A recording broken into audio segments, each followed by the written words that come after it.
Good morning সবাইকে। আর আমি আজকে বৃহস্পতিবারের একটা হেকটিক ডের ভ্লগ নিয়ে তোমাদের কাছে এলাম। আমার কাছে সেদিনটা খুবই হেকটিক ছিল, কারণ মানে বাড়িতে বলে না, বাবা মা যতক্ষণ মাথার ওপর আছে মানে সুখের জীবন, সেটা বাপের বাড়িই বলো আর শ্বশুর বাড়িই বলো।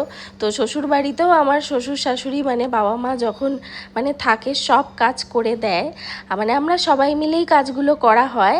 আর বাবা মা যেহেতু গেছে মানে এক সপ্তাহের জন্য বেড়াতে, তো পুরো এক সপ্তাহের মানে যেই কাজটা আমরা বাড়িতে সবাই মিলে করি সেই কাজগুলো পড়েছে আমার ওপর দায়িত্ব। মানে আমার কাছে খুবই একটা চ্যালেঞ্জিং ব্যাপার ছিল এই এক সপ্তাহটা। এর আগেও বাবা মা ঘুরতে গেছিলো দু এক দিনের জন্যে, কিন্তু এই সময়টা বেশি চ্যালেঞ্জিং হয়ে উঠেছিল কারণ আমাদের কাজের মাসেও নিয়েছিল দুদিনের জন্য ছুটি। মানে আমি মাসের থেকে যেটুকু হেল্প পেতাম সেটাও আর পাবো না, তাই সব কিছুই আমাকে করতে হবে। আর আমার বড় অনেকটা হেল্প করে দিয়েছে আমাকে। ও আমাকে বললো আমি চাটা করে নিচ্ছি আর ওপরটা আমি পুরো পুছে নেবো, আর তুমি শুধু পুরো বাড়িটা ঝাঁট দিয়ে নিচেটা পুছে নিও। তো আমি বললাম ঠিক আছে। আর সব থেকে বড় কথা হচ্ছে আমার খুব সর্দি কাশির ধাত, তো যবে থেকে মানে আগে আমি যেটুকু কাজ করতাম, আর এখন যবে থেকে ডক্টর বলেছে যে আমার ঠান্ডা লাগানো যাবে না, গায়ে একদম ঘাম বসানো যাবে না, তবে থেকে মা আমার সব কাজই বন্ধ করে দিয়েছে। মানে যতটুকু পারে সব কিছুই উনিই করে দেওয়ার চেষ্টা করে। গ্যাসের সামনেও রান্নাঘরেও মা আমাকে খুব বেশি যেতে দেয় না, বাট আমার খুব খারাপ লাগে যে সব কিছু ওনারা করে। মাকে আমি অনেক বলি, বাট মা জোর করেই কিছু করতে দেয় না।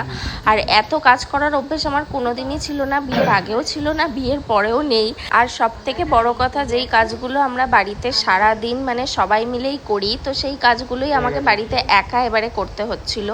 মানে আর আমার এগুলো করতে ভালো লাগে, মানে আমার কোনো কষ্ট হয়নি, হয়তো একটু শারীরিক কষ্ট হচ্ছিল কারণ এত কাজ করার অভ্যাস নেই বলে। কিন্তু আমি মাকে বলি যে মা আমার ভালো লাগে, আমাকে করতে দাও, কিন্তু মা আমাকে জোর করেই করতে দেয় না। খালি বলবে তুই বাচ্চা মেয়ে, এত কিছু পারবি না। তো মানে আমি যেটুকু করি জোর করেই করি, মায়ের একটু টুকটাক হেল্প করে দেওয়ার চেষ্টা করি।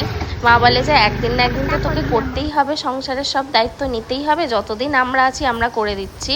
আর আমার বর বললো যে আমি 1 ঘন্টার জন্য একটু জিম থেকে আসছি, যেহেতু আমি বাড়িতে একা ছিলাম সেই জন্য তাড়াতাড়ি চলে আসতে বলেছিল।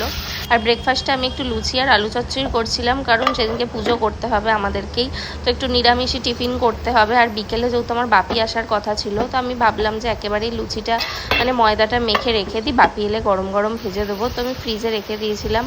আমার বরের জন্য রোজ চিকেন বাড়িতে হয়, তো ওর চিকেন স্টুটা করে নিয়েছিলাম। আর তারপরে ওনার আবদার হয়েছিল যে ডিমের কষা খাবে, আগের দিন থেকেই বায়না করছিল, তো আগের দিন করে দিইনি বলে একটু রাগ হয়ে গেছিলো। মানে ভাবো 2 রকমের মাছ আছে, চিকেনটাও হচ্ছে, তারপরে ওর আবার আবদার ডিমের